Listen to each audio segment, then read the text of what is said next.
దేవుని నామానికి మరొకసారి మహిమ కలుగును గాక. కూడి వచ్చిన మీ అందరికీ ప్రత్యేకమైన వందనాలు తెలియజేస్తున్నాను. ఈ సభల కొరకు ఏర్పాటు చేయబడిన వాక్య భాగం ఇర్మియా గ్రంథం 6వ అధ్యాయం 16వ వచనం నేను చదువుతున్నాను, జాగ్రత్తగా చూడండి. మార్గంలో నిలిచి చూడండి, పురాతనమైన మార్గమును గురించి విచారించుడి, మేలు కలుగు మార్గమేది అని అడిగి అందులో నడుచుకొనడి, అప్పుడు మీకు నెమ్మది కలుగును.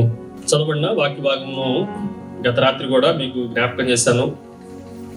గత రాత్రి మనం దేవుని వాక్యంలో నుండి ఉపోద్ఘాతంగా పురాతనమైన మార్గముల్లో మనము విచారించి మేలు కలిగే మార్గం ఏంటో దానిని తెలుసుకొని అందులో నడిస్తే మన ప్రాణములకు నెమ్మది కలుగును అని దేవుని వాక్యము దేవుడే మనకు సెలవిస్తుండగా, గత రాత్రికాల సమయంలో దేవుని ఉగ్రత ఎంత ప్రమాదకరమో ఆ విషయాలు మనం వింటా వచ్చాము.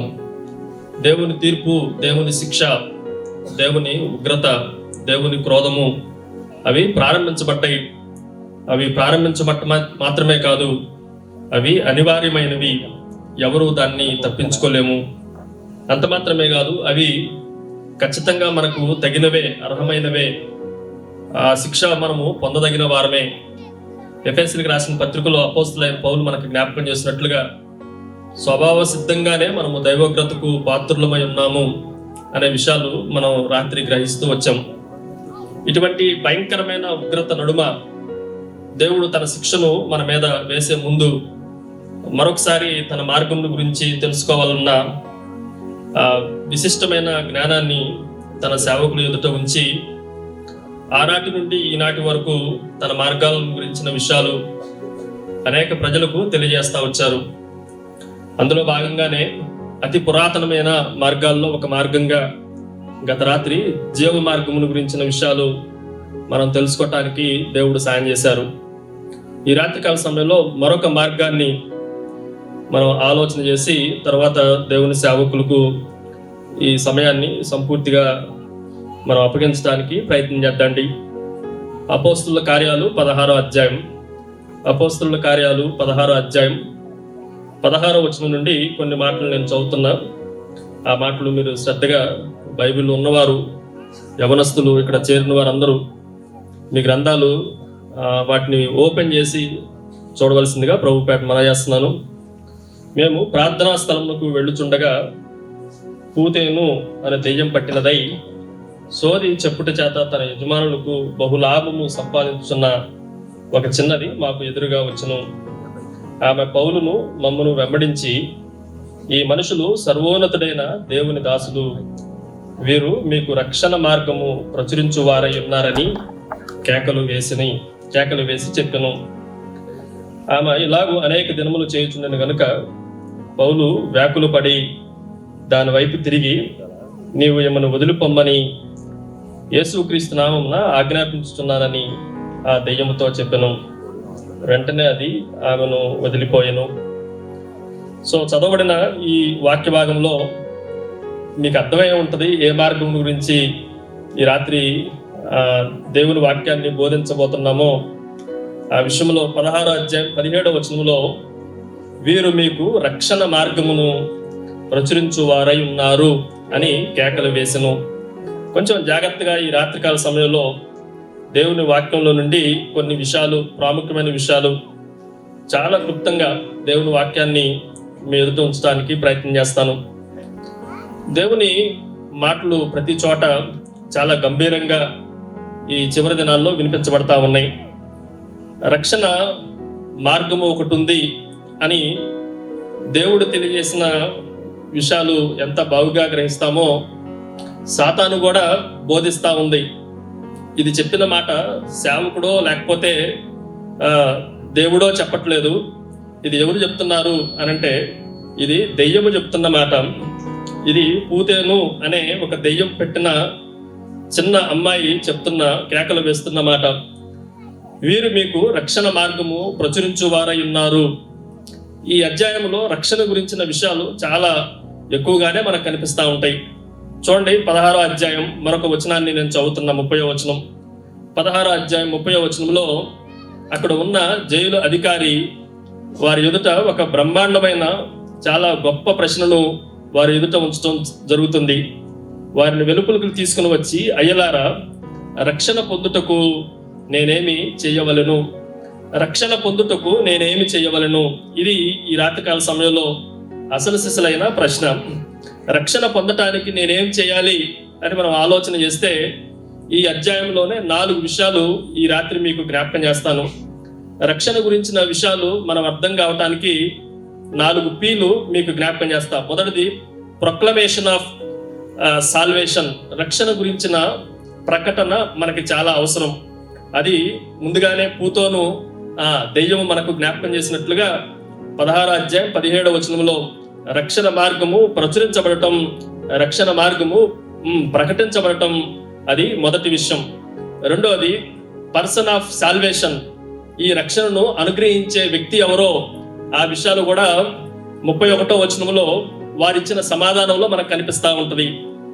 ఎవరో ఆ వ్యక్తి అంటే ప్రభువైన యేసు అనే మాట మనకు కనిపిస్తా ఉంది.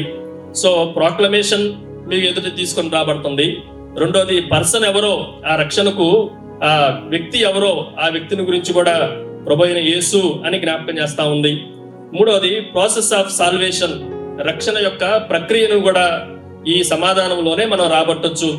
ఏంటి ఆ ప్రక్రియ అంటే, ఎవరైతే ఈ రక్షణను మనకు అనుగ్రహిస్తున్నారో, ఇవ్వబోతున్నారో ఆ యేసు క్రీస్తు ప్రభునందు మనము విశ్వాసం ఉంచటమే ఆ ప్రక్రియే మనల్ని రక్షణలోనికి తీసుకొని వస్తుంది. Finally promise of salvation.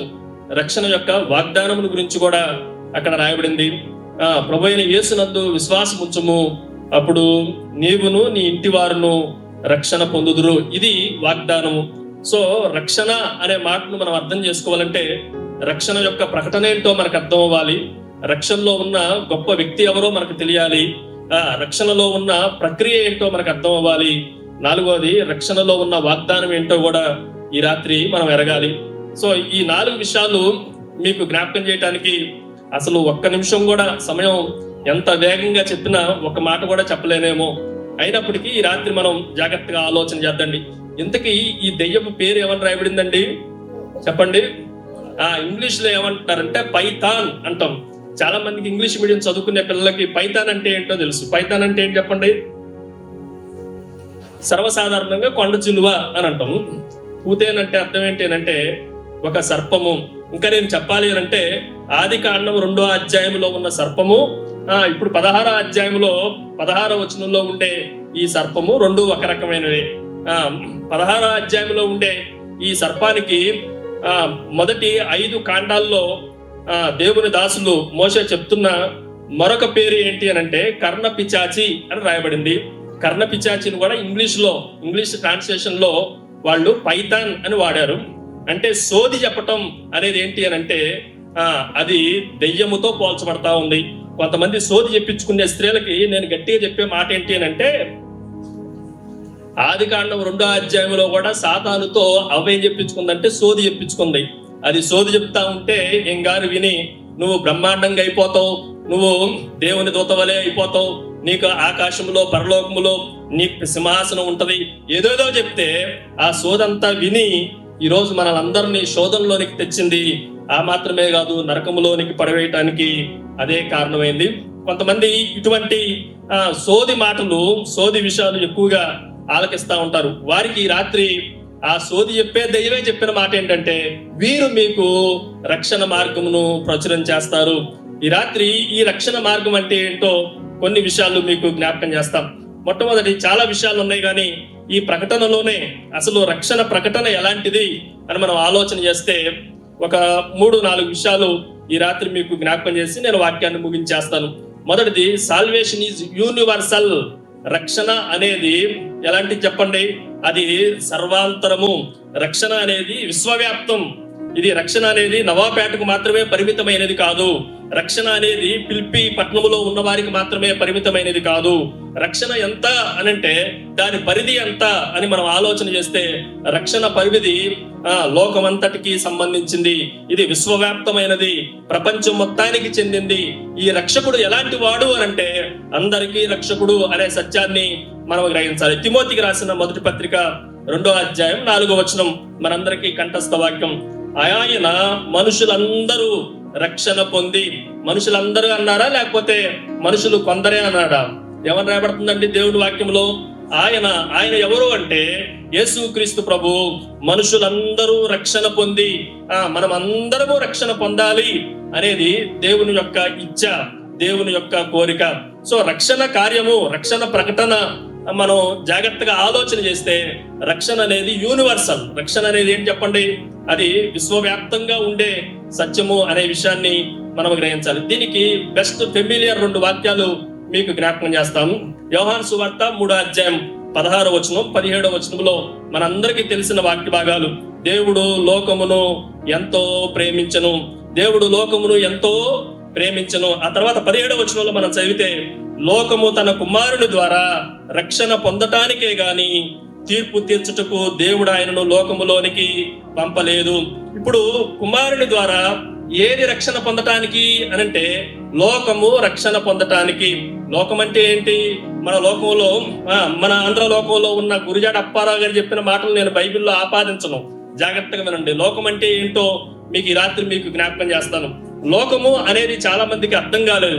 దేవుడు లోకమును ప్రేమించును అంటే మనుషులందరినీ ప్రేమించాడండి అని సర్వసాధారణంగా మనం మాట్లాడుతూ ఉంటాం. లోకమునకు దేవుడు రక్షణ తీసుకురావటానికి ఆయన తన కుమారుని పంపాడు అని అంటే లోకములో పురుషులు, స్త్రీలు, చిన్నవాళ్ళు, పెద్దవాళ్ళు మనందరినీ రక్షించడానికే దేవుడు పంపించాడు అని మనం ఆలోచన చేస్తాం. కానీ లోకము అంటే గ్రీక్ లో కాస్మోస్ అని అంటాం. కాస్మోస్ అంటే అర్థం ఏంటి అంటే భక్తిహీనుల సమూహం అని అర్థం. లోకము అంటే అర్థం ఏంటి అంటే భక్తిహీనుల సమూహం. ఇది మంచివారు అని చెప్పబడట్లా. ఒకవేళ యేసుక్రీస్తు ఈ లోకములో రక్షించడానికి వస్తే నీతిమంతులను రక్షించడానికి వచ్చాడా అంటే కానే కాదు. ఒకవేళ యూదులను మాత్రమే రక్షించడానికి వచ్చాడా అంటే కానే కాదు. ఒకవేళ అక్కడ ఉన్న యెరూషలేము పట్టణంలో ఉన్న వారిని రక్షించడానికి వచ్చాడు అనంటే కానే కాదు. పరిశుద్ధులనే రక్షించడానికి వచ్చాడా అంటే కానే కాదు. కానీ దేన్ని రక్షించడానికి వచ్చాడు అని మనం ఆలోచన చేస్తే దేవుడు లోకమును రక్షించడానికి వచ్చాడు. దేవుడు మనుషులందరూ రక్షణ పొందటానికి వచ్చాడు. ఇది యూనివర్సల్ కాల్, ఇది యూనివర్సల్ సాల్వేషన్.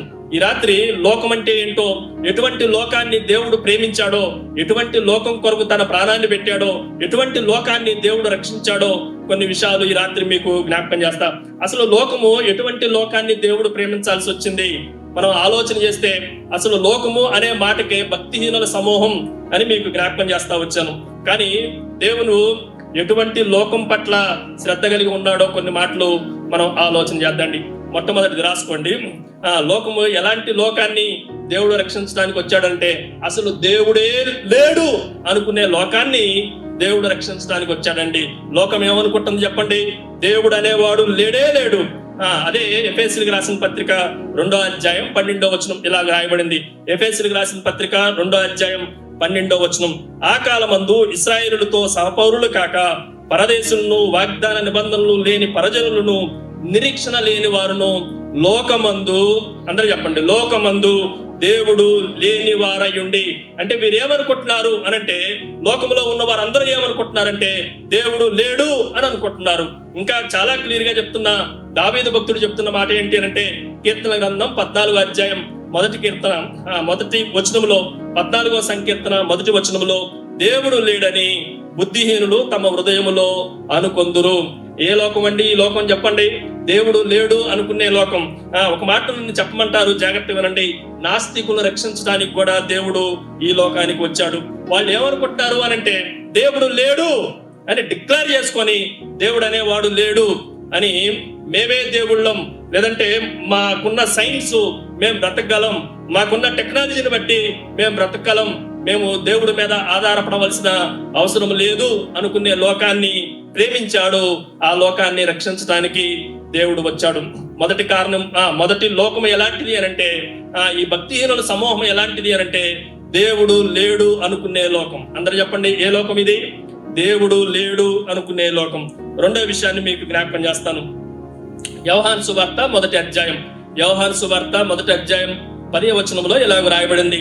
యోహాను సువార్త 10వ ఆయన లోకములో ఉండెను, లోకము ఆయన మూలముగా కలిగను, కానీ లోకము ఆయనను తెలుసుకొనలేదు. ఇంకా చెప్పాలి అంటే దేవుడిని ఎరగని లోకం. ఇదేంటి? ఏ లోకం చెప్పండి? ఇది దేవుడిని ఏ మాత్రము ఎరగని, అసలు దేవుడు లేడు అనుకునే లోకం ఒకటైతే, దేవుడు ఉన్నాడని తెలిసినా కూడా దేవుణ్ణి ఎరగకుండా, దేవుడు అనేవాడు తెలియబడకుండా ఉండటం మరొక విషయం. అందుకే ఈ భక్తుడు పౌలు గారే ఒక దినాన సంచరిస్తా ఉంటుండగా అపోస్తల కార్యాలు 17వ అధ్యాయం 13వ వచనములో తెలియబడని దేవునికి అని రాయబడింది. ఏ దేవుడు అంటే చెప్పండి? తెలియబడని దేవుడు అంటే ఏ దేవుణ్ణి తెలుసుకోలేదు లోకం అంటే, ఒక దేవుడు ఉన్నాడు అని ఎరగని లోకంలో మనుషులు బ్రతుకుతా ఉన్నారు. ఇటువంటి దేవుణ్ణి ఎరగని లోకాన్ని దేవుడు రక్షించడానికి వచ్చాడండి. ఇదంత భాగ్యమో ఈ రాత్రి మనం ఆలోచన చేయాలి. దేవుడు లేడు అని డిక్లేర్ చేసుకున్న వాళ్ళని దేవుడు ప్రేమించాడు, రక్షించాడు. రెండోది, దేవుణ్ణి మాకు తెలియదు, మేము ఎరగము, మాకు అవసరం లేదు అనుకున్న వాళ్ళను కూడా దేవుడు ప్రేమిస్తున్నాడు, ఆ రక్షణ మార్గాన్ని చూపిస్తా ఉన్నాడు. ఇది రెండో విషయం. మూడో విషయాన్ని మీకు జ్ఞాపకం చేస్తాను. యోహాను సువార్త 15వ అధ్యాయం, యోహాను సువార్త 15వ అధ్యాయం 18వ వచనంలో ఇలా రాయబడింది. యోహాను సువార్త 15వ అధ్యాయం 18వ వచనం, లోకము మిమ్మును ద్వేషించిన ఎడల మీకంటే ముందుగా నన్ను ద్వేషించునని ఎరుగుదురు. అంటే లోకము ఎలాంటిది అంటే, ఇక్కడ ఉన్న క్రైస్తవులను మాత్రమే కాదు, ముందుగా క్రైస్తునే ద్వేషించిన లోకం. ఒక మాటలో చెప్పాలంటే దేవుణ్ణి ద్వేషించిన లోకం, దేవుడితో శత్రుత్వాన్ని కలిగిన లోకం, దేవుణ్ణి ఇంకా చెప్పాలంటే శత్రువులుగా వైరముతో ఉన్న లోకం, అసలు దేవుడు అంటే పడని లోకం. దేవుడి మీద మేము శత్రుత్వాన్ని ప్రకటించాము అని చెప్పుకునే లోకాన్ని దేవుడు స్నేహించాడండి. ఈ రాత్రి మీకు అర్థమవుతుందా? మనం ఎవరం అంటే లోకం అంటే మనమే అనుకోవద్దు. అసలు లోకం యొక్క పరిస్థితి ఎలా ఉంది అంటే, దేవుడు లేడు అనుకునే లోకం. రెండోది, దేవుణ్ణి ఎరగని లోకం. మూడోది చెప్పండి, దేవుణ్ణి ద్వేషించే లోకం. ఇటువంటి లోకాన్ని దేవుడు ప్రేమిస్తా ఉన్నాడు. ఇటువంటి లోకాన్ని దేవుడు రక్షించటానికి, మనుషులందరూ రక్షించబడాలని ఆయన ఇచ్చగలిగి ఉండటం, ఇది దేవుని ప్రేమకు తార్కాణం అని చెప్పక అవకాశం లేనే లేదు. మరొక విషయాన్ని మీకు జ్ఞాపకం చేస్తా. ఇదే యోహాను భక్తుడు యోహాను రాసిన మొదటి పత్రిక 2వ అధ్యాయం మనందరికి తెలిసిన వాక్య భాగాలే 15-17 వచనాల్లో ఇలాగ రాయబడి, లోకములో ఉన్నదంతయు, అందరూ చెప్పండి, శరీరాశయు, నేత్రాశయు, జీవపు డంబము. ఇంకా ఇక్కడ జాగ్రత్తగా ఆలోచన చేస్తే అసలు దేవుడి మీదే ఆశ లేని లోకం ఏ లోకం చెప్పండి? ఇది ఎవరి మీద ఆశ అంటే, నేత్రం మీద ఆశ ఉంది, శరీరం మీద ఆశ ఉంది, మన ఇహం మీద ఆశ ఉంది, కానీ ఎవరి మీద ఆశ లేదు, ఎవరి మీద కోరిక లేదు, ఎవరిని ఆశించట్లేదు అనంటే దేవుణ్ణి ఏమాత్రము ఆశపడట్లేదు. దేవుడి పైన ఆశ లేని లోకాన్ని దేవుడు ఆశ కలిగి రక్షించటానికి వచ్చాడు. ఇది ఎంత అద్భుతమో ఈ రాత్రి మనం ఆలోచన చేయాలి. దేవుడు ఎలాంటి లోకాన్ని ప్రేమిస్తున్నాడు, ఎలాంటి లోకాన్ని రక్షించడానికి ఆయన రక్షణ మార్గాన్ని మన మధ్య వేస్తున్నాడు అని మనం ఆలోచన చేస్తే, దేవుడు లేడనుకునే లోకం. రెండోది చెప్పండి, దేవుణ్ణి ఎరగని లోకం. మూడోది, దేవుణ్ణి ద్వేషించే లోకం. నాలుగోది, దేవుని మీద ఏ ఆశ లేని లోకం. అంత మాత్రమే కాదు, మరొక విషయాన్ని కూడా మీకు జ్ఞాపకం చేస్తా. మత్తయి సువార్త 3 సువార్తలు 4 సువార్తల్లో రాయబడింది ఒక వచనాన్ని యేసుక్రీస్తు ప్రభు చాలా క్షుణ్ణంగా జ్ఞాపకం చేస్తా ఉన్నాడు. అది ఏంటి అంటే, మత్తయి సువార్తలో చదువుతున్న 16వ అధ్యాయం 26వ వచనం మనందరికీ తెలిసిన వాక్య భాగమే. ఒక మనుషుడు లోకమంతయు సంపాదించుకొని తన ప్రాణమును పోగొట్టుకుంటే అతనికి ఏమి ప్రయోజనము?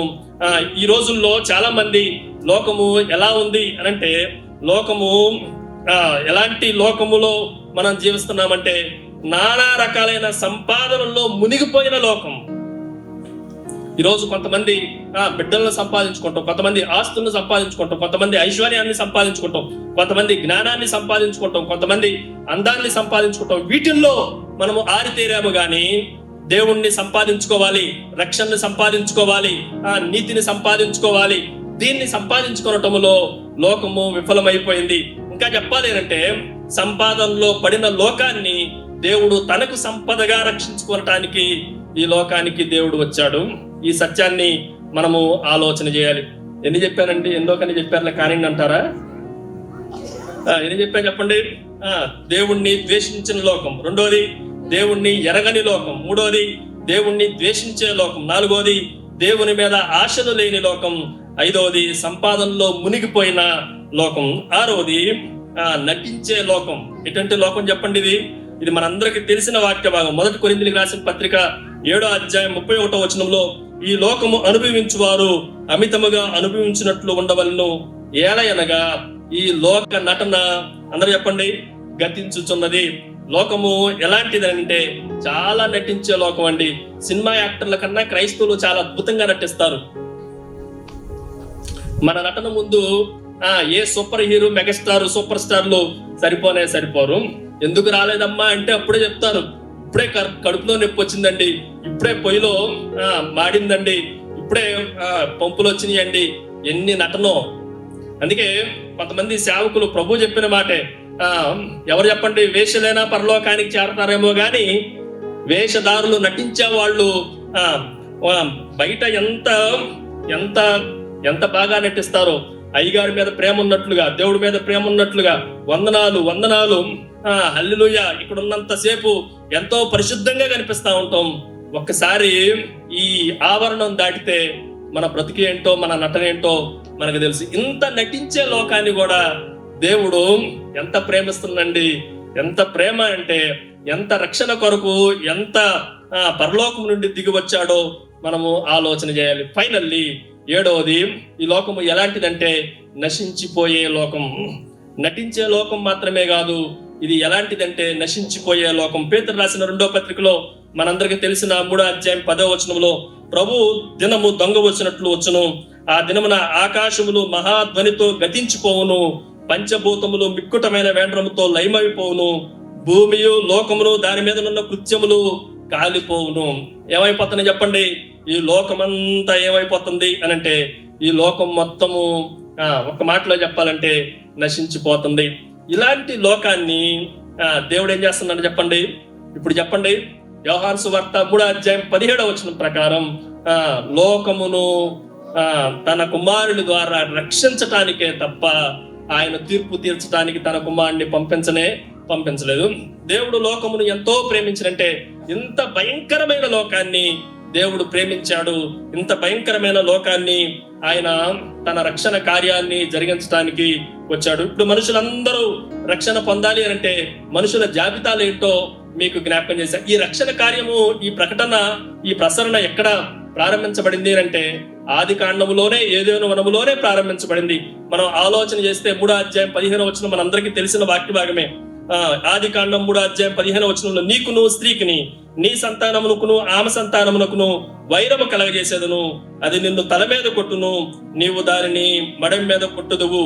అది అన్న దగ్గర ఆయన అనేసి అది మెస్సయ్యా అని మనం ఆలోచన చేస్తా ఉంటాం. ఈ రక్షణ కార్యము, ఈ రక్షణ ప్రకటన ఎక్కడ ప్రారంభించబడిందంటే ఆదికాండములోనే ప్రకటించబడింది.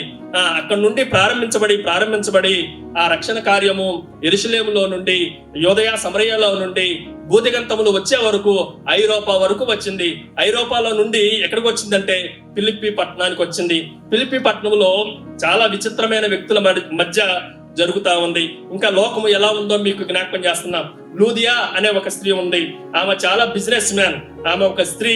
ఆమె ఇంకా చెప్పాలి అంటే ఆ ఊర్లో సమాజ మందిరము లేదు. ఎందుకు అనంటే సమాజ మందిరం కట్టాలి అంటే ప్రార్థన చేసుకునేవాళ్ళు కనీసం 10 మంది ఉండాలి. కనీసం 10 మంది కూడా ఆ ఊర్లో లేరు గనక ఆ ఊర్లో సమాజ మందిరము లేదు. సమాజ మందిరము లేదు గనక ప్రార్థన చేసుకోవటానికి ఏటికి దరికి వెళ్ళి వాళ్ళందరూ అక్కడ కూడుకొని ప్రార్థన చేస్తా ఉండగా రక్షణ కార్యము ఎక్కడి వరకు వచ్చింది చెప్పండి? ఫిలిప్పి దాకా వచ్చింది. అదే ప్రార్థనా స్థలానికి వెళ్తుంటే ఇప్పుడు ఆమె మంచి బిజినెస్ చేస్తా ఉంది. ఇప్పుడు ఏం చేస్తుంది చెప్పండి? ఏమో చెడ్డ బిజినెస్ నటన, అందరూ చెప్పండి, గతించుచున్నది.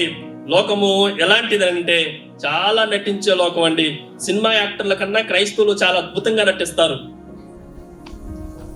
మన నటన ముందు ఏ సూపర్ హీరో, మెగాస్టార్, సూపర్ స్టార్లు సరిపోరు. ఎందుకు రాలేదమ్మా అంటే అప్పుడే చెప్తారు, ఇప్పుడే కడుపులో నొప్పి వచ్చిందండి, ఇప్పుడే పొయ్యిలో మాడిందండి, ఇప్పుడే పంపులు వచ్చినాయండి. ఎన్ని నటనో.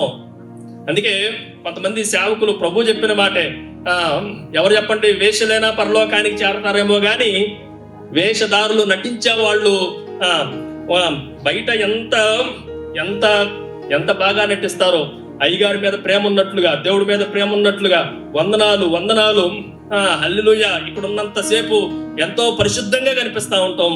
ఒక్కసారి ఈ ఆవరణం దాటితే మన బ్రతికి ఏంటో, మన నటన ఏంటో మనకు తెలుసు. ఇంత నటించే లోకాన్ని కూడా దేవుడు ఎంత ప్రేమిస్తుందండి.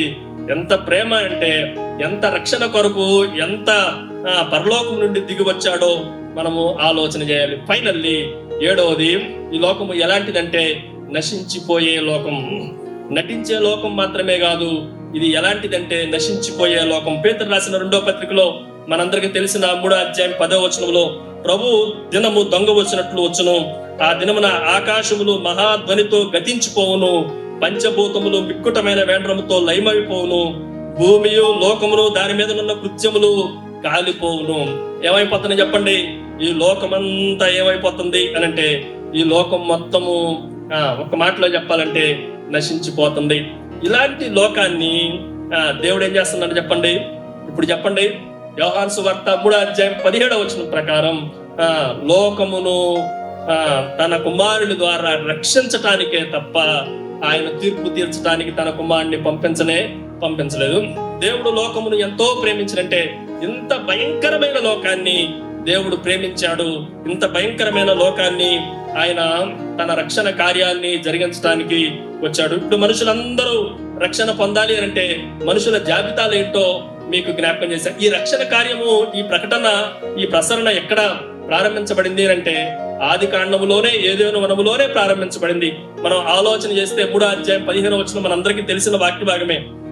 ఆది కాండం 3వ అధ్యాయం 15వ వచనంలో, నీకును స్త్రీకిని, నీ సంతానమునకును ఆమె సంతానమునకును వైరము కలగజేసేదను, అది నిన్ను తల మీద కొట్టును, నీవు దానిని మడం మీద కొట్టుదువు. అది అన్న దగ్గర ఆయన అనేసి అది మెస్సయ్యా అని మనం ఆలోచన చేస్తా ఉంటాం. ఈ రక్షణ కార్యము, ఈ రక్షణ ప్రకటన ఎక్కడ ప్రారంభించబడిందంటే ఆది కాండములోనే ప్రకటించబడింది. అక్కడి నుండి ప్రారంభించబడి ఆ రక్షణ కార్యము యెరూషలేములో నుండి, యూదయ సమరయాలో నుండి భూదిగంతములు వచ్చే వరకు ఐరోపా వరకు వచ్చింది. ఐరోపాలో నుండి ఎక్కడికి వచ్చిందంటే ఫిలిప్పి పట్టణానికి వచ్చింది. ఫిలిప్పి పట్టణంలో చాలా విచిత్రమైన వ్యక్తుల మధ్య జరుగుతా ఉంది. ఇంకా లోకము ఎలా ఉందో మీకు జ్ఞాపకం చేస్తున్నాం. లూదియా అనే ఒక స్త్రీ ఉంది. ఆమె చాలా బిజినెస్ మ్యాన్. ఆమె ఒక స్త్రీ. ఆమె ఇంకా చెప్పాలి అంటే ఆ ఊర్లో సమాజ మందిరము లేదు. ఎందుకు అనంటే సమాజ మందిరం కట్టాలి అంటే ప్రార్థన చేసుకునే వాళ్ళు కనీసం 10 మంది ఉండాలి. కనీసం 10 మంది కూడా ఆ ఊర్లో లేరు గనక ఆ ఊర్లో సమాజ మందిరము లేదు. సమాజ మందిరము లేదు గనక ప్రార్థన చేసుకోవటానికి ఏటికి దరికి వెళ్ళి వాళ్ళందరూ అక్కడ కూడుకొని ప్రార్థన చేస్తా ఉండగా రక్షణ కార్యము ఎక్కడి వరకు వచ్చింది చెప్పండి? ఫిలిప్పి దాకా వచ్చింది. అదే ప్రార్థనా స్థలానికి వెళ్తుంటే ఇప్పుడు ఆమె మంచి బిజినెస్ చేస్తా ఉంది. ఇప్పుడు ఏం చేస్తుంది చెప్పండి? ఏమో చెడ్డ బిజినెస్ చేస్తా ఉంది. ఏమో సోది చెప్పి యజమానులకి ఏం చేస్తా ఉంది చెప్పండి? మంచి బిజినెస్ చేసేవాడికి రక్షణ అవసరమే, చెత్త బిజినెస్ చేసేవాడికి కూడా రక్షణ అవసరమే. ఒకవేళ బందీ కానాగా సాతాను చేత బందీ అయి ఉన్న ఈ పూతేను పట్టిన ఈ చిన్నదానికి రక్షణ అవసరమే. నేనే బందీలను పట్టిస్తున్నాను, నేను విడుదల చేయగలను అనుకున్న ఆ జైలర్కి కూడా, ఆ చెరసాల న్యాయాధిపతికి కూడా, ఆయనకు కూడా రక్షణ అవసరమే. అర్థమవుతుందా? వీళ్ళ వ్యక్తులకు మాత్రమే కాదు, ఇంట్లో ఉన్న వారందరికీ రక్షణ అవసరమే. లూదియా ఇంట్లో ఉన్న వారికి రక్షణ అవసరమే. ఈ గారిడి చేసి ఇంట్లో ఉన్న వారికి రక్షణ అవసరమే. అంత మాత్రమే కాదు, చెరసాల్లో నుండి అధిపతిగా చలామణి అవుతున్న వాళ్ళ ఇంట్లో వారికి కూడా రక్షణ అవసరమే. ఈ రక్షణ మార్గం ఎక్కడ దాకా వేయబడిందనంటే, ఒకవేళ మీ ఊర్లో గ్రామ పంచాయతీ వాళ్ళు రోడ్లు వేశారో ఏలేదో కానీ ఈ రక్షణ మార్గం నీ ఇంటి దాకా వచ్చింది, నవాపేట దాకా వచ్చింది. ఈ రక్షణ కార్యము నీ వ్యక్తిగతం దాకా వచ్చింది. దీన్ని నువ్వు అర్థం చేసుకుంటే ఈ రాత్రి మీకు కొంచెం మేలుకరంగా ఉంటది. సో ఈ ఎక్స్టెన్షన్ నేను ఇంకా ఎక్కువ చెప్పలేను, ఇక్కడ ముగించేస్తాను. సో మొదటిది ఏంటి అంటే, రక్షణ ఎలాంటిది చెప్పండి? It is a universal. రక్షణ ఎలాంటిది చెప్పండి? ఇది విశ్వవ్యాప్తము. దేవుడు లోకమును రక్షించటానికి తన కుమారుడిని పంపించాడు అనే సత్యాన్ని మనం గ్రహించాలి. రెండో విషయాన్ని మీకు జ్ఞాపకం చేస్తా. రక్షణ ఎలాంటిది అంటే, సాల్వేషన్ ఈజ్ గ్రేటెస్ట్. రక్షణ అనేది బాగా ఔన్నత్యము కలిగినది. అందుకే ఏప్రిల్ రాసిన పత్రిక 2వ అధ్యాయం 3వ వచనంలో మనందరికీ తెలిసిన వాక్య భాగమే. చెప్పగలరా? ఏప్రిల్ రాసిన పత్రిక 2వ అధ్యాయం 3వ వచనం, ఇంత గొప్ప రక్షణను మనము నిర్లక్ష్యము చేసిన ఎడల ఎలాగూ తప్పించుకుందాము. ఇంత గొప్ప రక్షణ అంటే ఎంత గొప్ప రక్షణ చెప్పండి? Can you calculate? ఎవరన్నా దాన్ని తోచగలరా? ఇంత గొప్పది అని చెప్పడానికి దీన్ని క్యాలిక్యులేషన్ చేయడానికి ఎవడ తరము కానే కాదు. నేను ఇంత అని చెప్పలేను, కానీ దానికి ప్రశ్నకి ఎంత అని నేను మీకు ఈ రాత్రి ఎంత చెప్పినా అది కొంతలాగానే మనకి యోబు భక్తుడు చెప్పినట్లుగా గుసగుసలాడినట్లుగానే ఉంటది. ఎంత చెప్పినా దాన్ని వివరించడం కానే కాదు. కానీ ఇంకొక ప్రశ్న వేస్తా, ఎందుకు ఈ రక్షణ గొప్పదైంది? ఎంత గొప్ప అని నేను ప్రశ్న వేయట్లా, ఎందుకు ఈ రక్షణ గొప్పదైంది? ఎందుకు ఈ రక్షణ గొప్పదైంది అంటే, ఈ రక్షణ ప్రారంభించిన వాడు గొప్పవాడు. ఈ రక్షణ ప్రారంభించిన వాడు ఎవరు చెప్పండి? గొప్పవాడు. ఆయన గొప్ప ప్రధాన యాజకుడు, ఆయన గొప్ప ప్రధాన కాపరి, గొర్రెల కాపరి. అంత మాత్రమే కాదు, ఆయన ప్రేమ కుమారుడు, జనతైక కుమారుడు. ఆ ఒక్కగాని ఒక్క కుమారుడిని ఈరోజు నీ రక్షణ కొరకు, నా రక్షణ కొరకు దేవుడు పతనమైపోయిన ఈ లోకం కొరకు ఆయన పరలోకం నుండి భూమి మీదకి పంపించాడండి. ఆయన పంపించటం ఒక ఎత్తైతే, దాని కొరకు ఆయన ఈ లోకానికి వచ్చి రక్షణ మార్గాన్ని మనకు చూపించి, ఆ రక్షణను అసహించుకుంటున్న, రక్షణను తిరస్కరిస్తున్న, రక్షణను నిరాకరిస్తున్న మన కొరకు సిలువలో ఆయన ప్రాణం పెట్టడం ఈ రక్షణకు గొప్పతనాన్ని పెంచింది. ఈ రక్షణ ఎలాంటిది అని అంటే, ఇప్పుడు చెప్పండి, ఈ రక్షణ ఎలాంటిది చెప్పండి? It is a greatest salvation. ఇది గొప్ప రక్షణ. మొదటిది, ఈ రక్షణ ఎలాంటిది అని అంటే, ఈ రక్షణ యూనివర్సల్, ఈ రక్షణ విశ్వవ్యాప్తమైనది. రెండవది, ఈ రక్షణ అత్యున్నతమైనది. ఎందుకు ఇంత గొప్పది అని అంటే, దీన్ని ప్రారంభించిన వాడు, దీన్ని మన కొరకు రక్షణను సంపాదించిన వాడు గొప్పవాడు అనే సత్యాన్ని మనం గ్రహించాలి. ఇంకా చాలా విషయాలు ఉన్నాయి, కానీ ఆ విషయాలన్నీ చెప్పడానికి సమయం లేదు. యేసు క్రీస్తులో దాచిన ఈ మార్గాన్ని ఒక వచనం చదివేసి నేను వాక్యాన్ని ముగించేస్తాను. హెబ్రీయులకు రాసిన పత్రిక 10వ అధ్యాయం 19-20 వచనాలు మనందరికీ తెలిసిన వాక్య భాగమే. సహోదరులారా, యేసు మన కొరకు ప్రతిష్ఠించిన మార్గము, యేసు మన కొరకు ప్రతిష్ఠించిన మార్గం అది ఎలాంటిదంటే, నూతనమైనది, జీవము కలిగినది, శరీరమును తన తెర ద్వారా ఏర్పరచబడినదైన మార్గము, రక్తము వలన పరిశుద్ధపరచబడిన మార్గము. దానిలోనికి ప్రవేశించడానికి ఈ రాత్రి మనకు ధైర్యం కలుగుతా ఉంది. ఈ మార్గంలోనికి రాగలవా? ఈ రాత్రి ఈ రక్షణ మార్గంలోనికి వస్తే నీకు ఏ తీర్పు లేదు, నీ మీద దేవుని ఏ ఉగ్రత లేదు, దేవుని ఏ కోపము లేదు. నువ్వు చక్కగా పరలోకములో ప్రభుతో పాటు కూర్చుండటానికి దేవుడే మోసుకొని వెళ్ళిపోతాడు. తండ్రి, నీ రాజ్యముతో వచ్చినప్పుడు నన్ను జ్ఞాపకం చేసుకోమంటే ఏమన్నా సమయం పట్టిందనంటే ఒక్క నిమిషం కూడా పట్టలేదు. నేడు నీవు నాతో కూడా పరదేశంలో ఉండు. రక్షణ ఎంత అంటే, రక్షణ ఇన్స్టెంట్, రక్షణ తక్షణమే రక్షించేవాడు. పాడైపోయిన, పతనమైపోయిన, ఇంకా చెప్పాలంటే నరులను రక్తం పీల్చుకొని తాగేస్తున్న జక్కయ్య నేడు నీ ఇంటికి ఏమొచ్చింది చెప్పండి? రక్షణ వచ్చింది. నువ్వెంత అన్యాయం చేసినవే, నువ్వెంత ఘోరమైన పాపాలు చేసినవే, ఇంతమంది ముక్కు పిండినవే, ఇన్ని వసూళ్లు చేసినవే అని రక్షణను తిరస్కరించడానికి దేవుడు ఒప్పుకోలా. అలాంటి వాడు అయినప్పటికీ, అలాంటి కుంటితనము, అంధత్వము, వికలాంగము ఉన్నప్పటికీ, అవిటితనం ఉన్నప్పటికీ దేవుడు అతనికి కూడా రక్షణ అనుగ్రహించండి. ఈ రక్షణ ఎవరిస్తున్నారో ఆ వ్యక్తి గొప్పవాడు గనక ఈ రక్షణ ఏమైంది చెప్పండి? ఈ రక్షణ గొప్ప రక్షణ అయింది. మొదటిది, ఈ రక్షణ విశ్వవ్యాప్తమైన రక్షణ. రెండవది, ఈ రక్షణ గొప్ప రక్షణ.